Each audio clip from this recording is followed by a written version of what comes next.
ओम नमो भगवते वासुदेवाय। ओम नमो भगवते वासुदेवाय। ओम नमो भगवते वासुदेवाय। नारायणं नमस्कृत्य नरं चैव नरोत्तमं देवीं सरस्वतीं व्यासं ततो जयमुदीरयेत्। नष्टप्रायेषु भद्रेषु नित्यं भागवतसेवया भगवतिरुत्तमश्लोके भक्तिर्भवति नैष्टिकी। ओम अज्ञानतिमिरान्धस्य ज्ञानाञ्जनशलाकया चक्षुरुन्मिलितं येन तस्मै श्रीगुरवे नमः।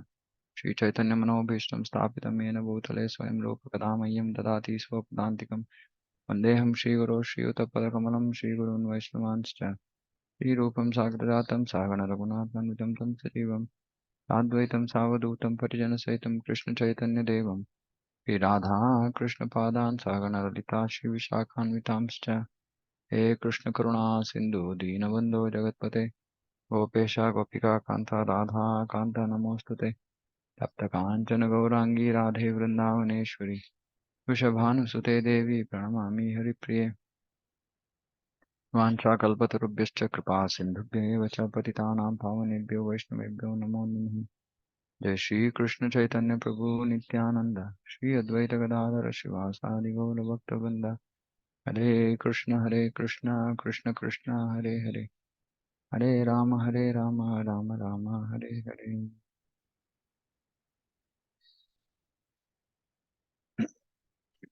हरे Krishna. Okay.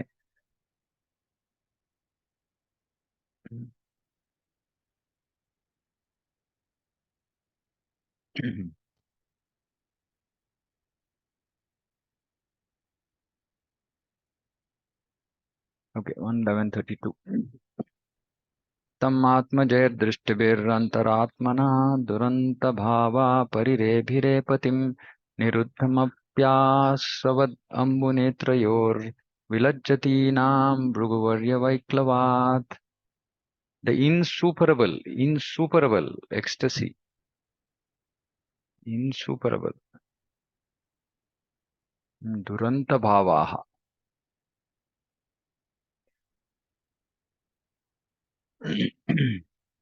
impossible to overcome, insurmountable.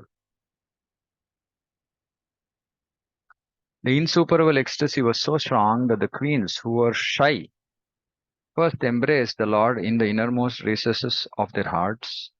Then they embraced him visually, and then they sent their sons to embrace him, which is equal to personal embracing. But, O chief amongst the Bhrigus, though they tried to restrain their feelings, they inadvertently shed tears. Insuperable ecstasy. When they saw Krishna, and the ecstasy was unsurmountable, unconquerable, excessive. It was so much their ecstasy that the queens who were shy, as is the normal custom,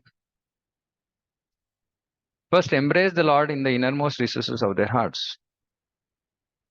Then they embraced him visually.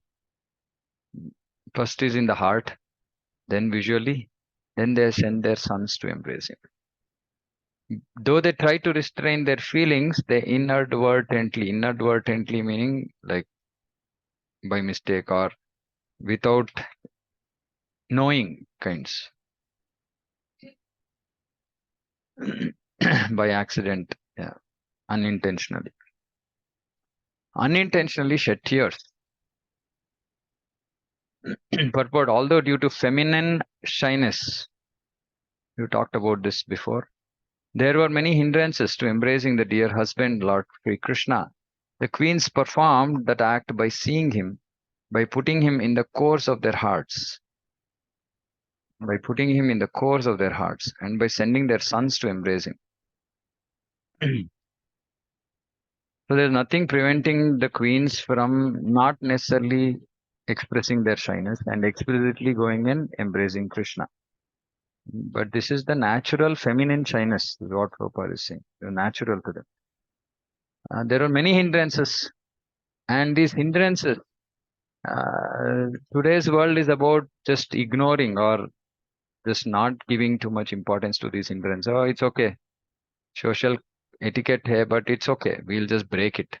No, but previously these hindrances used to work very favorably in building more stronger relationship. This is again this mode of separation. Oh, I can't do exactly what I want to do, but then because I'm doing whatever I'm allowed to do, by that my eagerness increases. Hmm. So, hindrance to embracing the dear husband, Lord Sri Krishna, the queens performed that act by seeing him. And so they had to do alternatives. Instead of embracing them, they had to see him. They performed the same embracing by seeing him, by putting him in the cores of their hearts. What does this mean? Cores of their hearts? Anybody? You understand what does this mean? Cores of their hearts mean?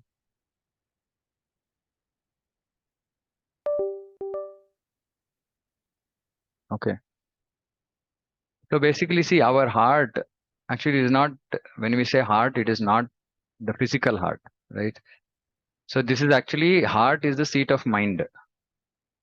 So cores of their hearts means mind is actually the uh, faculty for thinking, feeling, and willing. So that feeling, deep feeling. So they took him deep into their heart, meaning they were so absorbed in that whole process that they couldn't think of anything else. I mean, he engulfed all their thought process, right? Their thinking, feeling, and willing was engulfed by Krishna. And it was so deep. So it is core. Core means deep inside. If you say there is some circular thing, core means center. If you take something very, very deep, core means deep, deep down, like that, right? So it's central to their thinking, feeling, willing. So Krishna's thoughts and the thought of embracing him just engulfs them completely. They just forgot themselves, to that extent. And eventually by sending their sons to embrace him. Still, the act remained unfinished. Unfinished. They were not satisfied. They were not satisfied. And tears rolled down their cheeks, despite all endeavors to check them. These tears of happiness of seeing Krishna. One indirectly embraces the husband by sending the son to embrace him because the son is developed as part of the mother's body. The embrace of the son is not exactly the embrace of husband and wife from the sexual point of view, but the embrace is satisfaction from the affectionate point of view. So this is also important. Today, it's only gross, people only think about gross. But this is subtle. This is what is actually we are looking for, this satisfaction in the heart. The embrace of the eyes is more effective in the conjugal relation. So conjugal relation means relationship between husband and wife, right? Married relationship.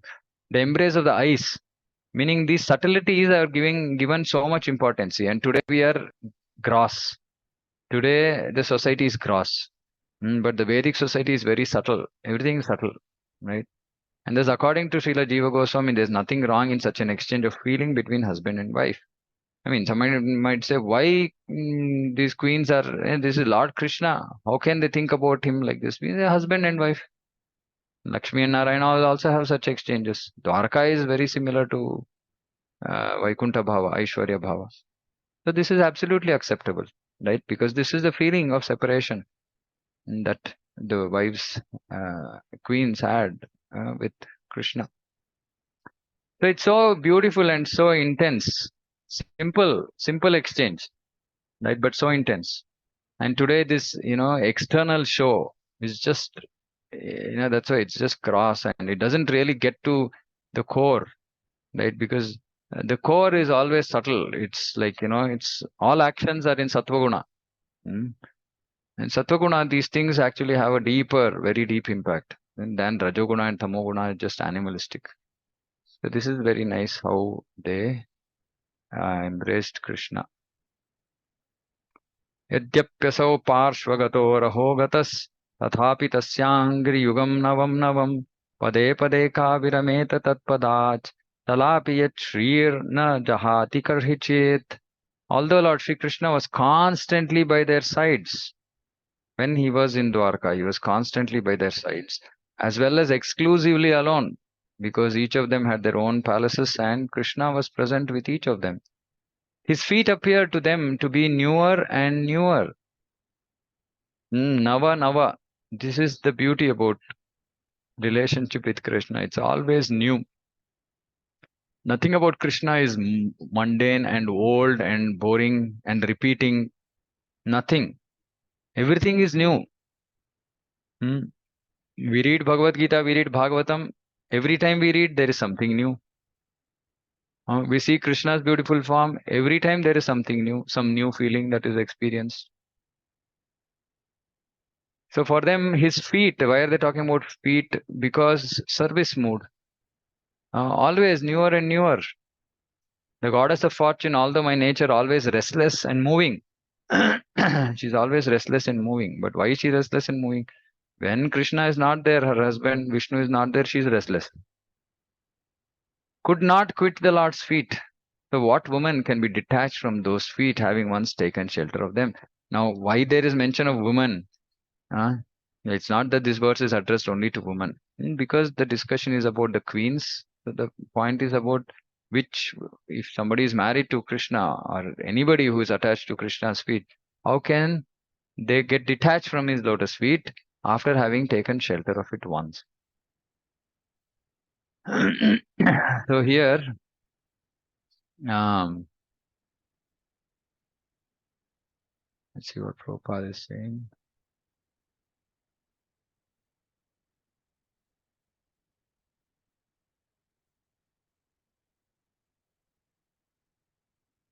The association of the Lord is so inspiringly newer and newer that they cannot quit the Lord for a moment, even though they are by nature very restless and are moving about. So Prabhupada here is talking about the goddesses of fortune.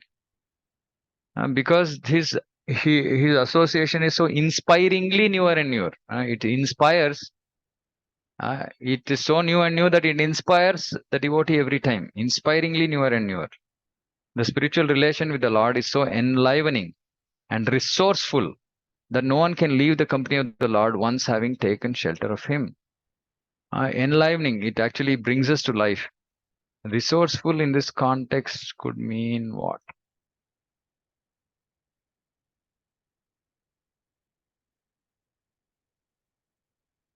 To find quick and clever ways to overcome difficulties. Creative, inventive, clever, quick-witted. Um, so basically, that spiritual relation with the Lord is, you can say, quick-witted or ingenious, creative. So it's always something or the other new is happening, and something inspiring, something which attracts the heart of the devotees. It's always happening. So who can leave the company of the Lord? Because Krishna knows the inner core of our hearts. He knows the desires in our heart. So he'll always reciprocate in such a way that it touches us. So it's always resourceful. Generally, people engaged in service are always seeking some post under the government or the supreme enjoyer of the state. Since the Lord is the supreme enjoyer of everything in or outside the universe, it is happiness to be employed by Him. See, look at this. We have to be employed by Krishna. Once engaged in supreme governmental service of the Lord, no living being wishes to be relieved from the engagement. Being employed by Krishna means engaging in His devotional service. We should not think, okay, now I'll work for Krishna and take money from him. No, this is free of cost employment. No salary. The highest perfection of human life is to seek some employment under the Lord's supreme service. That will make one extremely happy. See? So Prabhupada is intentionally using this word employment, because it has to be a full-time affair. Employment is not part-time employment, full-time employment. So when one is full-time employed in Krishna's service, then he will experience extreme happiness. So this is very, very important. So that is why this is Vyavasayatmika Buddhi. Vyavasaya means employment. So this is Vyavasayatmika Buddhi, meaning we are thinking, we are engaging in Krishna service like it's our job, like it's our reason for existence, right? Not like part-time. That will make one extremely happy. One need not seek the moving goddess of fortune without the relationship of the Lord. This is so timely for so many people who are going to be doing Lakshmi Puja.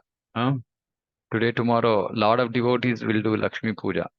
So we should understand this. One should not worship without the relation of Lord. Without Krishna, one should not worship Lakshmi. Without Vishnu, one should not worship Lakshmi. Without Krishna, one should not worship Radha. Without Rama, one should not worship Sita. So Lakshmi Puja, please don't do it without Vishnu, because Lakshmi Devi is not going to be happy. She's going to keep seeing this way and that way. Where is my husband? Not to be seen. Hmm? She's not going to be happy. So if you want to really make Lakshmi Devi happy, actually engage in her service in with Narayana, or their service together, right? And that's what will make her happy. And she's not out there to create her own position and enjoy independent of Narayana. No, that's not her desire. Her desire is to serve, is with all her devotees to serve Narayana. Which is what is our mood in the Gaudiya Sampradaya, to serve Radha and thereby serve Krishna.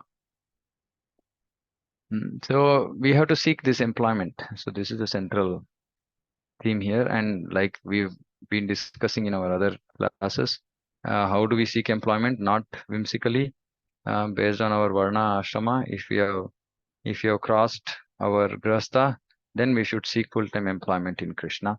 If you are doing our grasta, then the grasta duties have to be offered to Krishna. The results have to be offered to Krishna, and thereby we have to still be employed in Krishna's supreme service.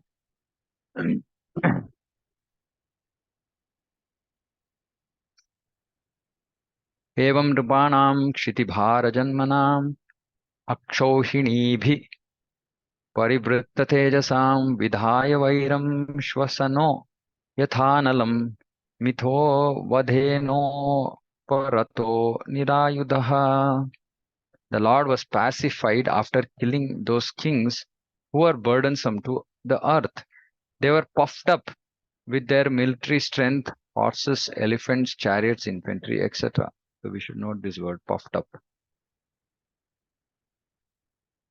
He himself was not a party in the fight. He simply created hostility between the powerful administrators, and they fought amongst themselves. He was like the wind which causes friction between bamboos and sows sparks of fire. So these asuras, they were all puffed up, arrogant, thinking they have something, they've achieved something. As stated above, the living beings are not factual enjoyers of things which are manifested as God's creation. The Lord is the genuine proprietor and enjoyer of everything manifested in His creation. Actually, if you remember this one thing, Bhoktaram Yagnatapasam Sarvaloka Maheshwaram, Surudam Sarvabhutanam Bhoktaram. So He is the enjoyer. He is the enjoyer. He is Bhoktaram Yagnatapasam Sarvaloka Maheshwaram. He is the genuine. He is the proprietor.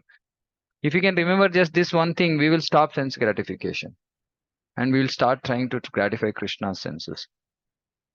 But we are, because deep in ignorance, we just forget about Krishna. When we look at things of our sense gratification, and what are these things? I mean, there are some things which some devotees are attracted to, some other things which some other devotees are attracted to. Now, when I'm not attracted towards something naturally, then I might be able to remember, oh, Krishna is the Lord. But when I'm attracted to something, then I forget that Krishna is the Lord, because I think I am the enjoyer. I'm not the enjoyer. If you remember this, then automatically our sense gratification propensity will reduce. Unfortunately, influenced, Krishna Prabhupada is explaining, by the deluding energy, Maya, illusion, the living being becomes a false enjoyer under the dictation of the modes of nature. So why are we trying to enjoy? Because we are under control of the modes of nature. Why are we under the control of modes of nature? Because we wanted to, meaning we developed a certain type of desire, and to achieve that, we have to be controlled by certain modes in certain ways. Modes are like knobs. So whatever we want, whatever our desire, if you want to achieve that, for example, I want to become a soldier, for example, right? Then my knobs have to be turned. My sattva guna has to reduce, my rajo guna has to increase, little bit of tamo guna. So this, how the modes of nature will be altered based on our desire. So it is we only who are the cause for whatever we are today. Whether if suppose say somebody is very angry, and that is because we wanted it that way. Suppose somebody is whatever it is, right? I mean, whatever be our nature, so-called nature today, that nature happened because we wanted it that way. And then again, we are not satisfied with that. We only wanted it, and now we are saying, no, no, no, I want something else. And this has been going on for eons, for zillions of years, right? That we are not satisfied with whatever we are, and then we want to keep changing, keep changing, keep changing.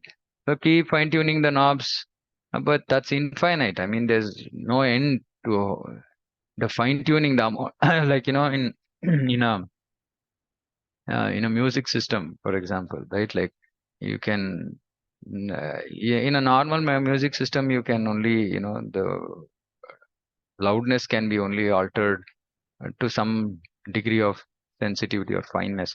But if you have an amplifier or something, you can go even lower, right? You can go in uh, more finer. So like that, these modes are infinite. As I'm saying, the extent to which they can be fine tuned is just there's no end to it. So we can so we can say, okay, I want my hair like this, but it has to, instead of turning left, it has to turn right. One little knob turn, ting, right? Now for that we have to take birth again. So like this, we are under the control of modes because we want it that way. We want what we are. What we are today is what we wanted, but now we are not satisfied with that.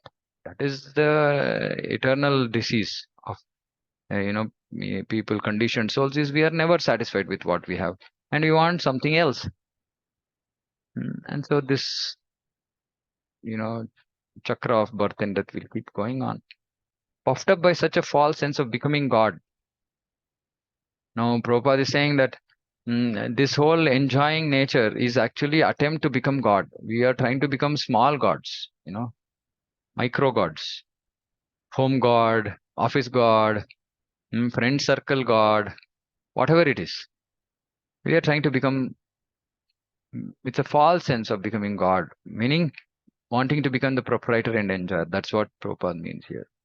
The deluded living being increases his material strength by so many activities and thus becomes the burden of the earth, so much so that the earth becomes completely uninhabitable by the sane. See, those who are behind this attempt to become God, what do?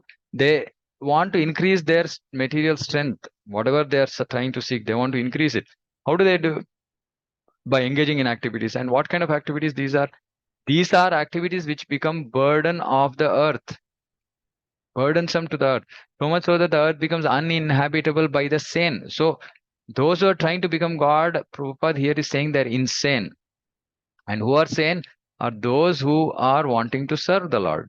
But when these insane people, the amount of people, insane people in this world increase, then the world becomes uninhabitable by the sane. Actually, this we can see. We go to a dham. All of us have the fortune of, at least externally visiting Vrindavan, and that is the place for the sane, right? And when we come back here, we feel, oh, this place is insane. This is not for us, right? We are just getting dragged here and there into all kinds of non-devotional activities half of the time, right? That is because the environment, the whole situation is driven by all these insane people. Insane people. Who are these insane people? Who are wanting to become God? And we should also remember, to the extent that we want to sense gratify ourselves, we also are wanting to become God. The Prabhupada said we are envious of Krishna. We are envious of Krishna. When we hear this statement, we'll say, no, no, no, I am not envious of Krishna. Of course, we are envious of Krishna's position, being the supreme controller, being the supreme enjoyer. We also want to become tiny Krishnas. So we should remember these. You see these beautiful points that Prabhupada makes in the purport. We should remember when we are stuck. For example, we are stuck in sense gratification. We should remember, I am not the enjoyer. And then maybe we are being forced because of our nature. We don't have the spiritual strength to overcome our conditioning at this point of time. So we might engage in some nonsense activity which is not required. But then we have to feel repentance. We should feel helpless. And we should beg for mercy from Radha and Krishna, from Guru, from Acharyas, from Prabhupada, saying that please help me. I'm not able to control myself. Of course, if we are willingly engaging in nonsense activities, then nobody can help, right? Because that is our free will and we are misusing our free will. But if we are engaging in these activities helplessly, then we absolutely have hope of coming out because of causeless mercy. Mm. It's very important. We should not belong to the insane category. And Prabhupada is explaining why we should not belong there because this state of affairs is called dharmasya glanihi, misuse of the energy of the human being. So we should not misuse our energy for sense gratification because then we will be cause of dharmasya glani, for the dharma to be destroyed. We will be the cause. When such misuse of human energy is prominent, the saner living beings become perturbed by the awkward situation created by the vicious administrators who are simply burdens of the earth, and the Lord appears by his internal potency just to save the saner section of humanity and to alleviate the burden due to the earthly administrators in different parts of the world. So Prabhupada is just explaining yada yada hi dharmasya glani. That verse. So he's saying that when this insanity, what is this insanity of false sense of becoming God? This is the insanity. This is the dharma siklani. When this increases, then Krishna has to appear. So very recently, Krishna appeared as Corona. Because of this insanity is increasing. Then for some time insanity decreased, then again people are back to their usual. In Kannada, we have a saying that this, the tail of the dog, it will always, it's curved. So how much ever you try to straighten it, you leave it, it goes back to normal position. So people had temporarily woke up, but then again they are gone back, sleeping on the laps of Maya. He does not favor either of the unwanted administrators, but by his potential power, he creates hostility between such unwanted administrators as the air creates fire in the forest by the friction of bamboos.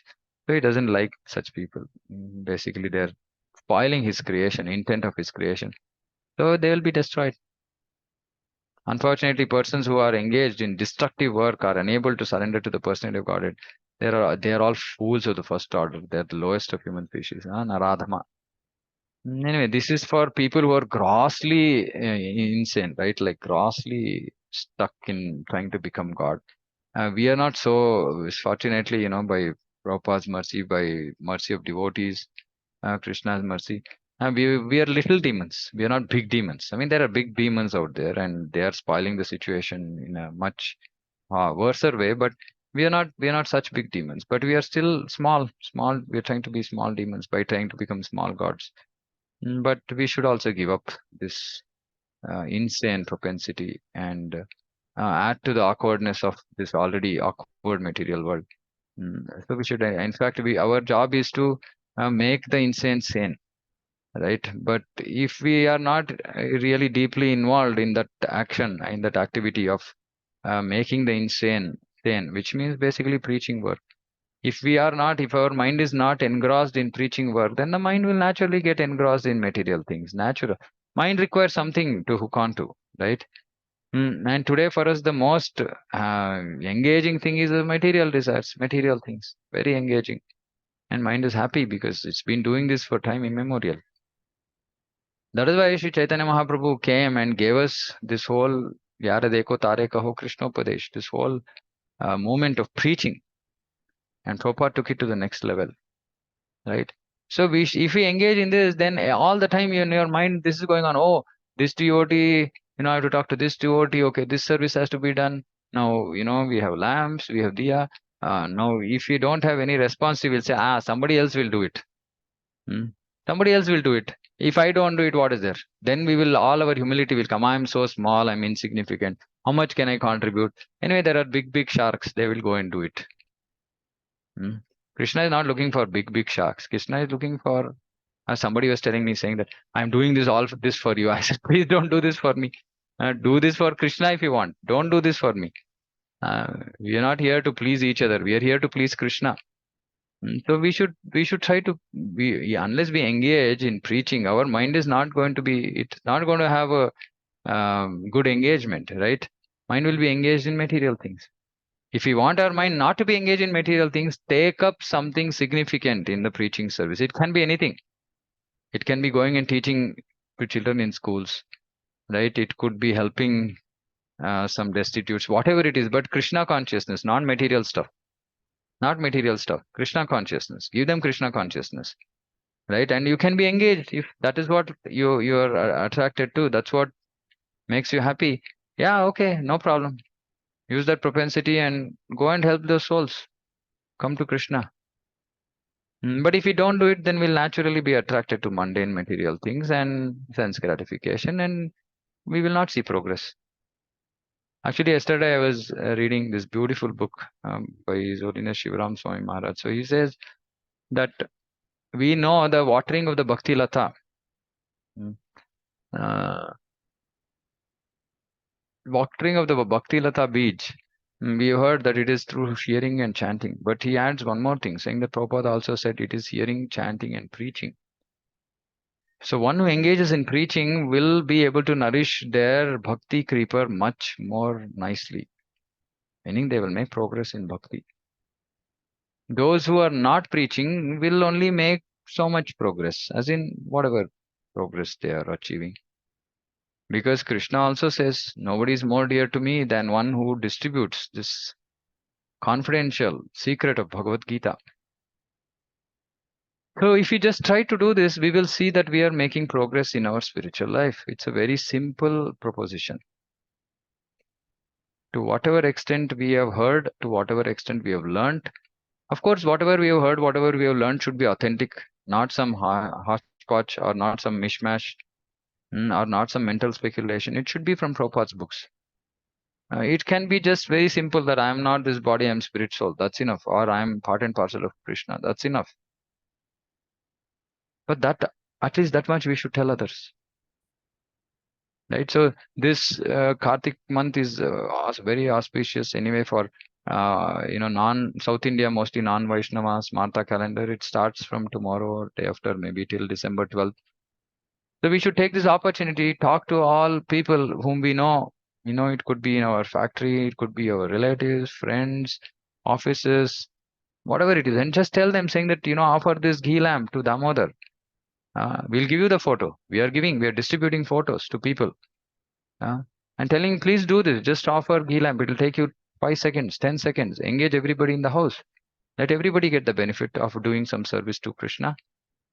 And of course, Puranas say that, by doing this, one will actually get rid of their karma phala. So we can give that bait to people, some attraction, some reason why they should engage. But eventually, they should engage in some devotional service to Krishna directly.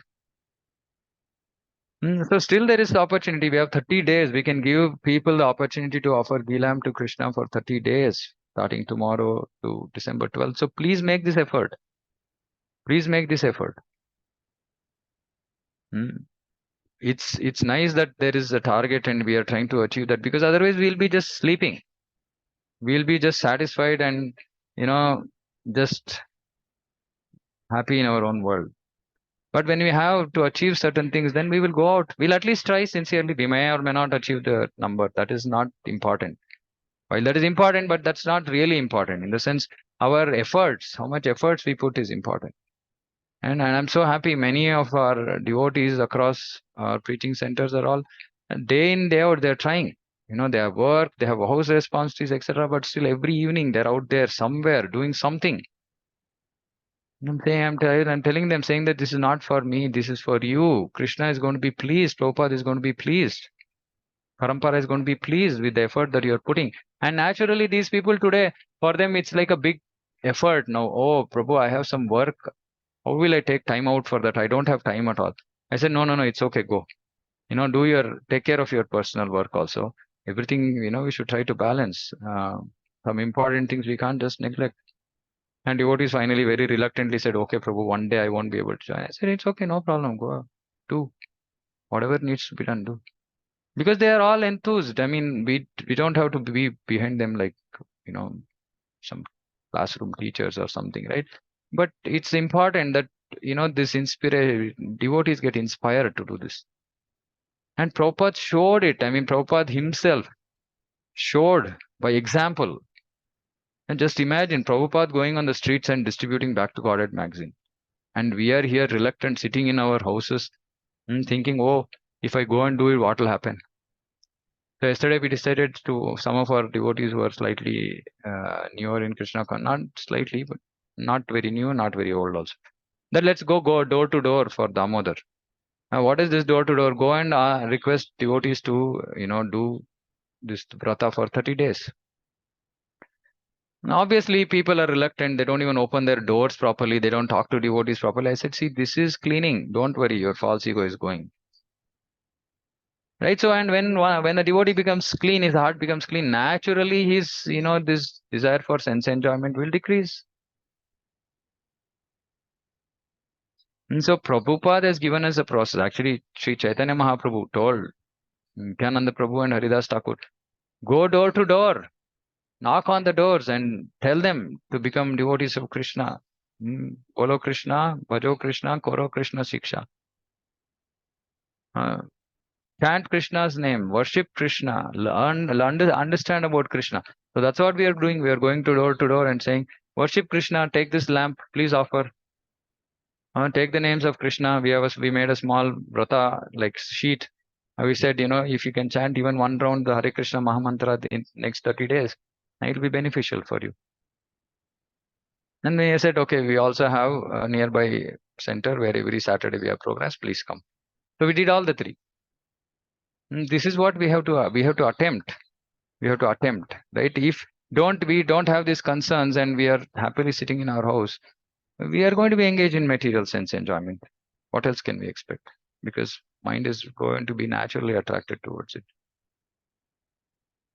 So this is very important. Please engage in the preaching mission. Please engage in the preaching mission. We are not a sleeping society. We are a movement. Prabhupada called it movement, which means we have to move. And irrespective of what position, we might be just, very new to Krishna consciousness. We might be sweeping the floor in the temple. No problem. Even such people have no people. They have their own friends, relatives, friends circle, etc. Whatever. And the lesser our ego, the more easy for us to approach people. Telling devotees, saying that, why are you being hesitant? You are trying to do good to them. Tell them, saying that I'm come to your house to give this mercy. Why you are feeling? You're not a salesperson. Why are you feeling like you're trying to sell something? Anyway, we are not selling anything. That is next month. We'll go try and sell next month, right? But this month we are not trying to sell. We are just trying to distribute mercy. So understand that you're trying to do the most best social service that anybody could do by distributing this mercy. So feel, Krishna's presence. Depend on Guru and Krishna. Go and with full faith, confidence, happiness, give them the path. And devotees are happy. At least they tried yesterday. They said, okay, we'll do again. So the point is that we should try. We should do. We should preach. That's when we will make progress in bhakti. We have to get Chaitanya Mahaprabhu's mercy. Chaitanya Mahaprabhu's mercy is free out there. By chanting Hare Krishna, without offenses, by praying to Panchatattva before chanting, right? And definitely by preaching. So much of mercy is out there.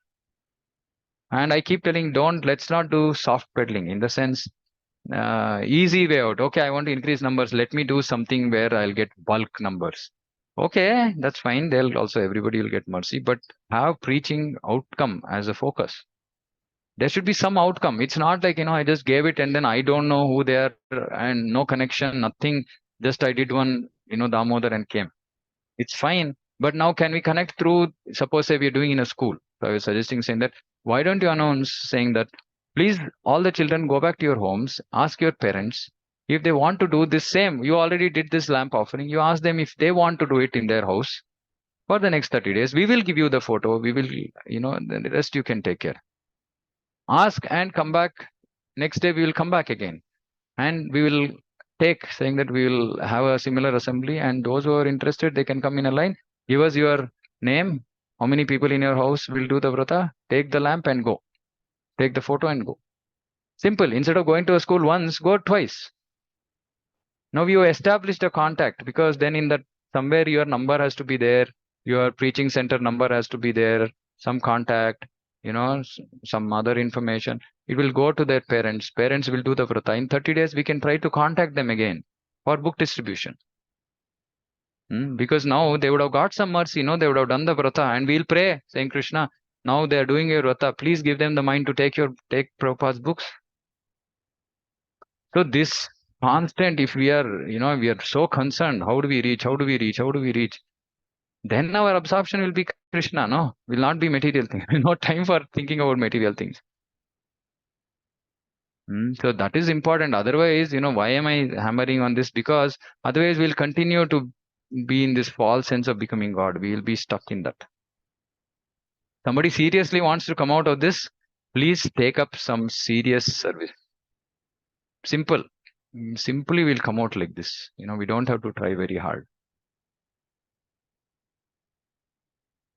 Okay, let me move on. स एष नरलोकेऽस्मिन् अवतीर्णः स्वमायया रेमे स्त्रीरत्नकूटस्थो भगवान् प्राकृतो यथा. The Supreme Personality of Godhead, Sri Krishna, out of his causeless mercy, appeared on this planet by his internal potency, Atma Maya, and enjoyed himself amongst competent women as if he were engaging in mundane affairs. Again, see, women have to be so happy.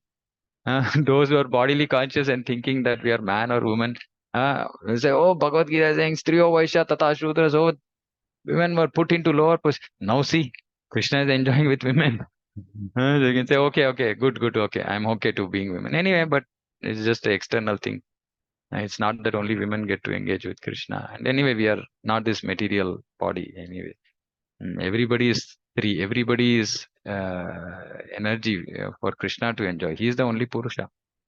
But just for those who are too concerned about them being externally, or having taken the body of a woman, Krishna is he's happy. He's enjoying himself but they're competent women. What is his competency? Competency is to serve Krishna in such a way that he decides, he agrees to become their husband. This is their competency. But it looks like he's engaging in some mundane affairs. This is for the atheistic. This is for people who can't understand Krishna. But for everybody else, we understand when we read this. First time when I read this, I said, what is this? Krishna is enjoying among women? Bad. Very early, first time reading Bhagavatam. And I said, oh, no, we can't think like that. Krishna is. And Prabhupada, of course, in the purport, Krishna says, and Prabhupada says, he helps us understand. But then we have to think, what is this competency? This is what we have to develop. We have to develop this competency. We want to become competent. We want to achieve something in the material world. Develop this competency. What is that? To do devotional service in such a way that Krishna will be happy. To, whatever, if you are in the mood of Swakiya, to marry us, or if you are in the mode of, Parakiya, whatever it is, to engage with us in Leela. That competency we have to build. It's so nice and so difficult. That can be our mantra, right? Our real vritti, occupation. How do I build this competency? We are all so worried about our personal careers. What is the use of this career? This career is not going to bring us anywhere closer to Krishna. Of course, it doesn't mean that we give up and we come to the road. But that should not be the main focus of our life. This is our real career. That is side career. Okay, I have to earn some living. Okay, done. I'm doing my work sincerely. I'm getting salary. I'm happy, satisfied with whatever Krishna is giving.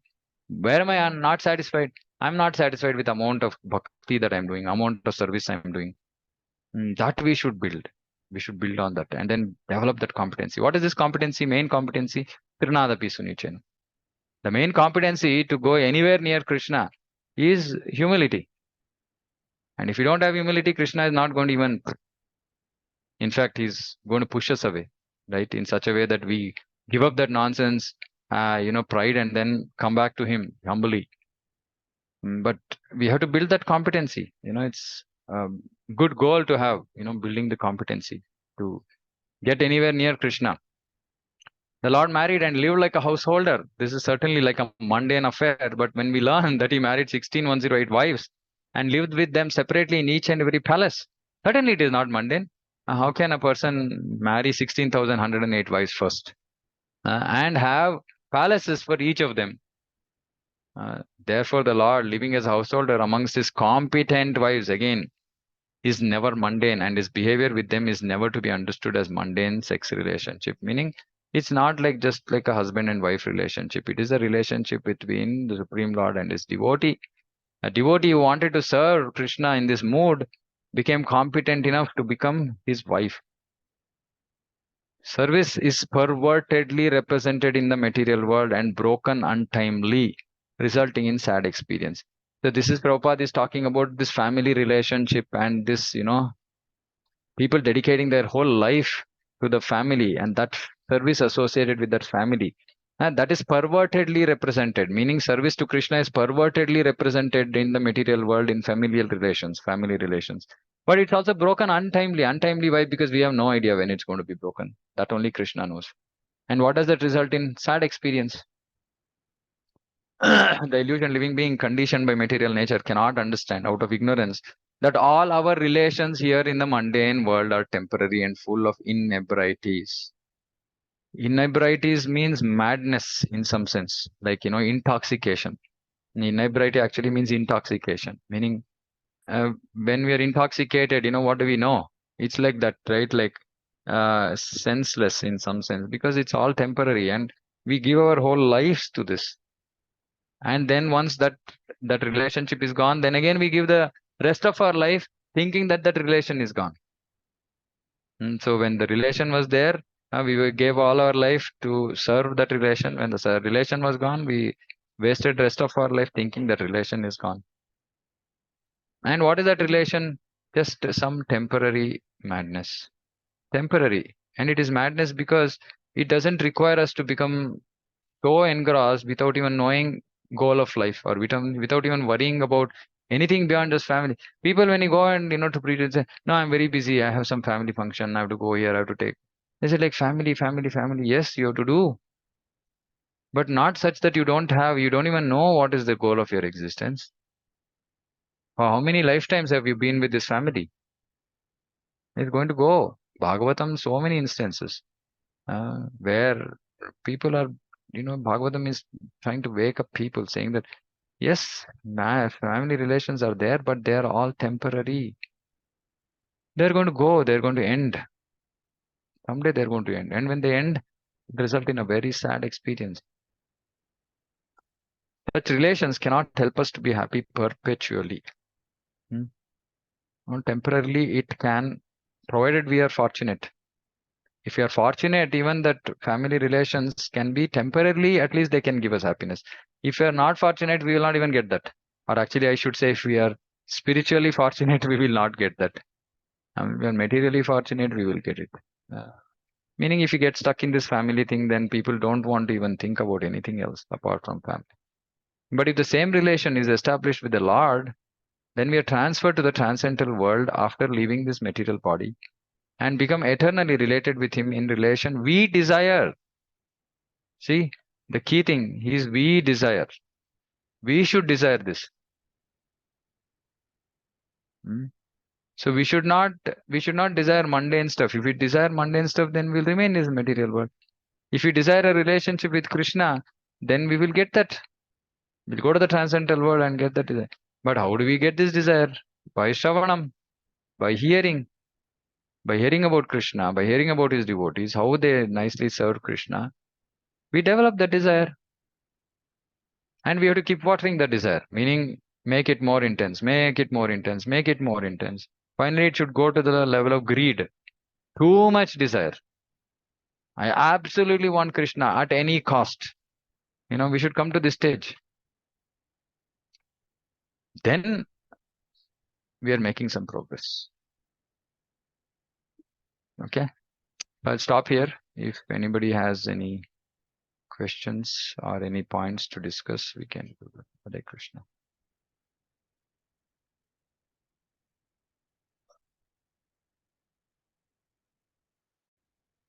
Anybody? Any questions?